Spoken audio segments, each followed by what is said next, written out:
আবার নতুন বলিউডের বাতাসে ভাসতে শুরু করেছেন অভিনেত্রী ঐশ্বরিয়া রায় বচ্চনের বিয়ে বিচ্ছেদের গুঞ্জন। গত কয়েক বছরে বহুবার শোনা গেছে স্বামী অভিনেতা অভিষেক বচ্চনের সঙ্গে দাম্পত্য জীবনের ইতি টানতে যাচ্ছেন ঐশ্বরিয়া। কিন্তু গুঞ্জন জোরালো হতে না হতেই হঠাৎ করে থেমে গেছে। আবার নতুন করে বিচ্ছেদ গুঞ্জন ডালপালা মেলতে শুরু করেছে পদবি বদলের ঘটনায়।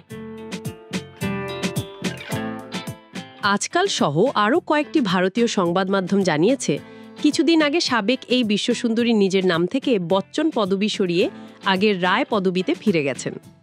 এমনকি মায়ের বাড়ি ফিরে গেছেন শাশুড়ি ও ননদের সঙ্গে বনিবনা না হওয়ায়। আম্বানিদের বিয়েতে ঐশ্বরিয়ার মেয়ে আরাধ্যাকে নিয়ে আলাদাভাবে আসতে দেখা গেছে তাকে, যাকে কেন্দ্র করে পুনরায় নেটিজেনদের আলোচনায় উঠে এসেছে অভিষেক ঐশ্বরিয়ার বিচ্ছেদের বিষয়টি।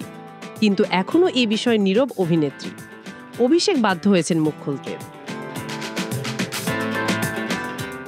সম্প্রতি হিন্দি সিনেমায় নিজের 25 বছর পূর্তি উপলক্ষে দেওয়া এক সাক্ষাৎকারে তিনি বলেছেন, ঐশ্বরিয়ার সঙ্গে সম্পর্কের বিষয়টি আমি যতই পরিষ্কার করি না কেন এর সমাধান হবে না।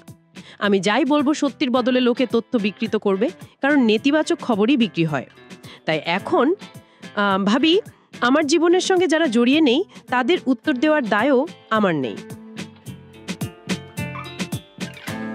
বিনোদনের আরও খবর জানতে সাবস্ক্রাইব করে চোখ রাখুন গ্রিন ভিউ ইউটিউব চ্যানেলে।